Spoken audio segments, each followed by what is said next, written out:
ಪಾರು ದೂರ ಆಗ್ತಾಳೆ ಅಂತ ಅಂದಾಗ ಶಿವ ಅವರ ಆಕ್ಟಿಂಗ್ ತುಂಬಾ ಜನರಿಗೆ ಇಷ್ಟ ಆಗಿದೆ.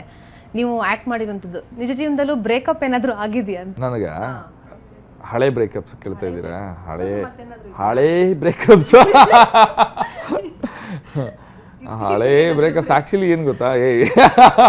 ಇಲ್ಲ ಆ್ಯಕ್ಚುಲಿ ನಾನು ಸ್ವಲ್ಪ ಯಾವ್ದು ಹೇಳಬೇಕು, ಎಷ್ಟು ಬ್ರೇಕಪ್ ಆಗಿದೆ ಅಂತ ಲೆಕ್ಕ ಮಾಡ್ತಿರೋ ಥರ ಇದೆ ಇದು. ಅಲ್ಲ ಹಂಗಲ್ಲ, ಇದೊಂದು ಸಡನ್ ಇದೊಂಥರ ವೈಲ್ಡ್ ಕಾರ್ಡ್ ಪ್ರಶ್ನೆ ಬಂದ್ಬಿಡ್ತಲ್ಲ ನಾನು ಒಂದೇ ಸತಿಗೆ ಅಂತ. ಹಾಂ, ಯಾವುದೋ ಒಂದು ಬ್ರೇಕಪ್ ಆಗಿದೆ, ಇಲ್ಲ ಅಂತ ಹೆಂಗೆ, ಯಾಕೆ ಸುಳ್ಳು ಹೇಳ ನಿಮಗೆ. ಒಂದು ಹಳೆಯ ಬ್ರೇಕಪ್ ಕಾಲೇಜ್ ಡೇಸ್ದು ಆಯ್ತಾ. ಸೊ ಬಟ್ ಆಕ್ಟಿಂಗ್ ತುಂಬಾ ಚೆನ್ನಾಗಿತ್ತು ಅಂತ ಹೇಳಿದ್ರು. ಸೊ ಹಳೆದೆಲ್ಲ ನೆನ್ಪು ಮಾಡ್ಕೊಂಡು ಆಸ್ ಅ ಆ್ಯಕ್ಟರ್ ನಾನು ಹೇಳೋದು, ಅದು ಬ್ರೇಕಪ್ ಆಗಬೇಕು ಅಂತ ಇಲ್ಲ, ಅಥವಾ ನಮಗೆ ಪರ್ಸ್ನಲಿ ಇಂಥದ್ದೊಂದು ಆಗಬೇಕು ಅನ್ನೋಂಥದ್ದಿಲ್ಲ. ಆ್ಯಸ್ ಅ ಆ್ಯಕ್ಟರ್ ಆ ಕೊಟ್ಟಿರೋ ಪಾತ್ರನ ಹೇಗಾದರೂ ಸರಿ ಅದನ್ನ ಪುಲ್ ಆಫ್ ಮಾಡೋಂಥ ನನ್ನ ಕೆಲಸ ಅದು. ಆದರೆ ನನ್ನದು ಸಾಧನೆ ಏನಲ್ಲ, ಅದು ನನ್ನ ಕೆಲಸ, ನಾನು ಚೂಸ್ ಮಾಡ್ಕಿರೋ ಕೆಲಸ.